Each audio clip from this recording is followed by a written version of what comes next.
bu halimize bak. Ah. Çekin. Bir de içine bir çocuk düşerse, şey olursa.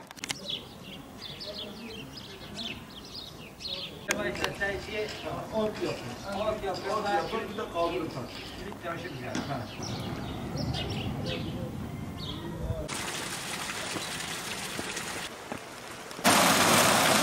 Alt yapı sıkıntılı olan yer burası.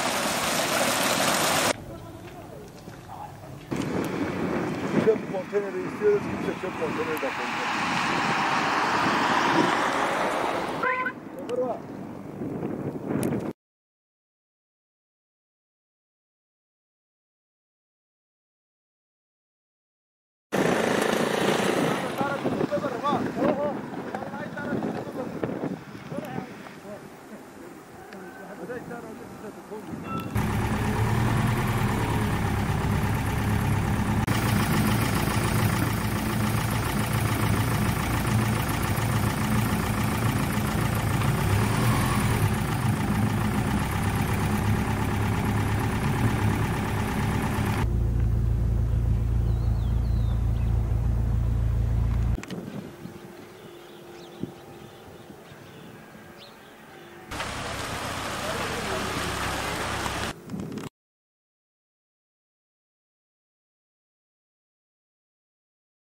Adamı tabii, tam adam. Defalarca yetkililere söylememize rağmen gelip yapmıyorlar. Biz yetkililere diyoruz gelin burayı düzenleyin abi. Gelin düzenleyin burayı.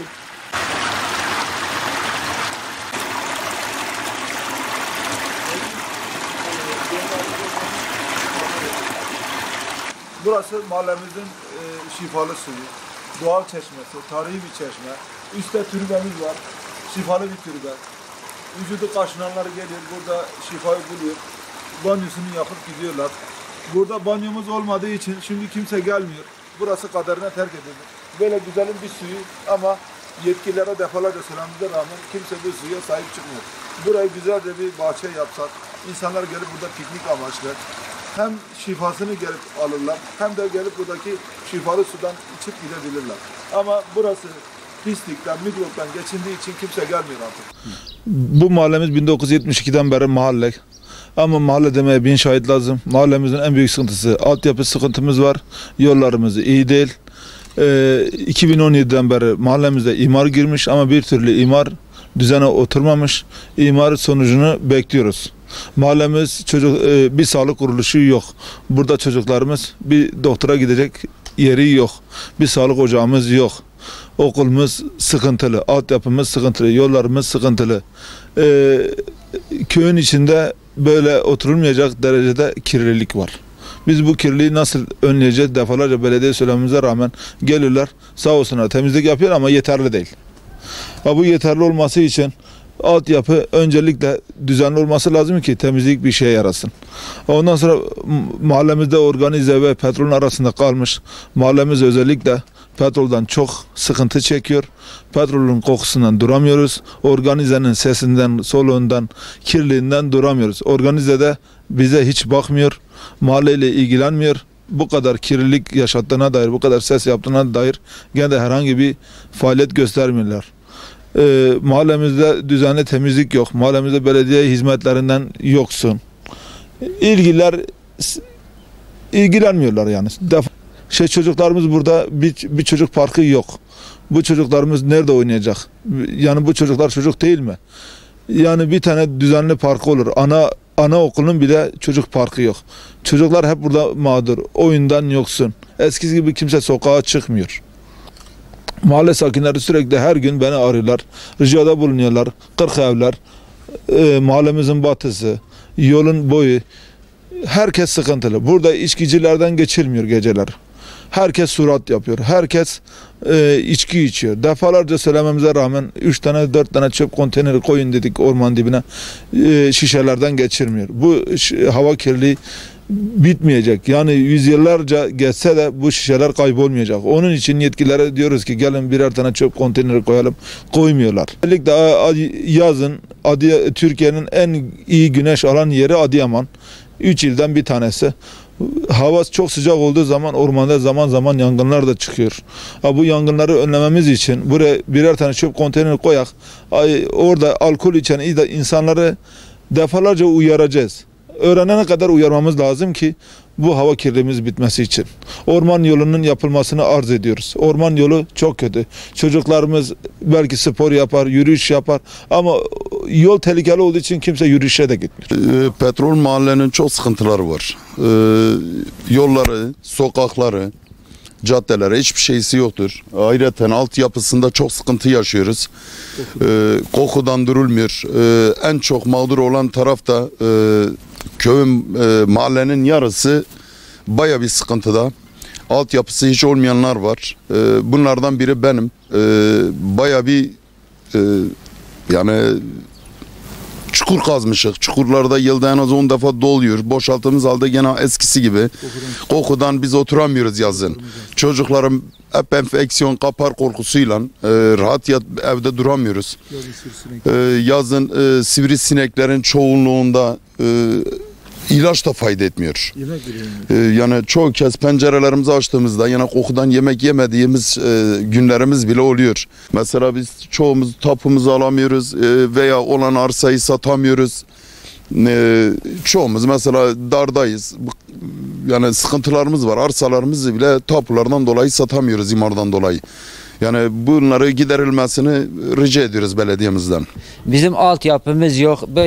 15 senedir bu mahallede oturuyoruz. Merkezin içinde kalan bir mahalledir. İllerden, köylerden bütün yer altıları yapılan bir mahallede köylerin bizim bu altyapımız şu an yok. Ne televizyon gidebiliyor, ne kilit taşımız var, ne servisimiz var doğru dürüst köyle, mahalleyle ilgili. Bütün sorunlarımızı muhtarlara söylüyor, muhtarlar sayın yetkililere söylüyor, yapacağız. Bu yapmanın sonu nereye gidecek? Yani bize de biz buranın vatandaşıyız, biz buranın milletiyiz. Sonuçta bizi de biraz düşünün, biz de yazık. Bakın bizim şu an televizyonun kapağı kırılmış.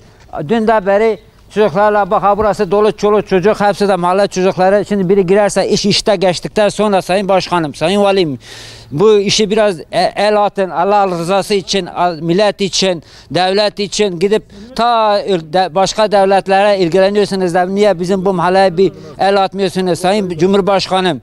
Yeterin, bizi de biraz düşünün. Biz de bu memleketin çocukları derdimizi anlatıyoruz, acı anlatıyoruz. Yani nereye gideceğimizi biz de şaşmışız.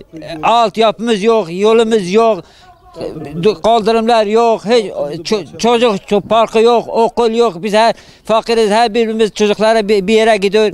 Bizim bu yol boyu içkicilerden geçmiyoruz. Sayın ilgilenin, sayın emniyet müdürü bu işe el atsan da bir zahmet. Gece 9'dan 5'ten sonra biz bu yola gidemiyoruz. Bu defalarca biz bu sorunları gerek muhtarımız aracılığıyla biz başvurmamıza rağmen kimse bize cevap vermiyor. Bir, ikincisi bu evler yapıldığından dolayı devlet tarafından yapılmasına rağmen müteahhitin yaptığı konutlarından dolayı sözleşmesinden dolayı devlet burayı her şey bitmiş biliyor. Çünkü projede bitmiş. Altyapı sorunu bitmiş, park bahçe sorunu bitmiş, eşya alanı sorunu bitmiş. Öyle değil. Gelsinler görsünler. Biz artık utanıyor ki ben kendim şahsım olarak utanıyorum ki beyaz masayı arayayım bu kanalizasyon sorularını sıkıp adamlar gelip kavga ediyor. Sen aram artık sen de bakmışız diyor. Yani bu dağ köylerine git. Bu şehir merkez mahallesidir. Belediye bağlı bir merkez mahalledir. Dağ köylerine git. Tüm köylerin yolları park edaşıyla yapılması yapılıdır. Tüm sorunları çözülmüş vaziyettedir. Burada bir köyden farkı kalmamıştır. Gece köpeklerde gece Adıyaman'ın tüm köpeklerini bu mahalleye bırakıyorlar. Kedilerini bu mahalleye bırakıyorlar. Çocuklarımız dışarı çıkmıyor. Çocuklarımız sabah köründe köpek korkusuna gitmiyor. Okul yolumuz yok. Arabalar gerçekten yani arabalara yazdık. Bunu niye yapmıyorlar? Biz de bu devletin vatandaşı, biz de vergimizi ödüyoruz, biz de faturalarımızı ödüyoruz, biz de hizmetimizi yapıyoruz. Yani bakıyorum da yani gece de bir de ikinci sorum sayın valim ve sayın emniyet müdürlere ve muhtarlığım aracıyla sesimi duyurmak, sizler aracıyla sesimi duyurmak istiyorum.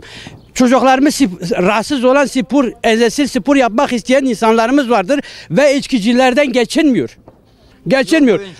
Yol boyunca ta fırına kadar git 200 metre boyunca akşam sanki burası içki mahallesidir.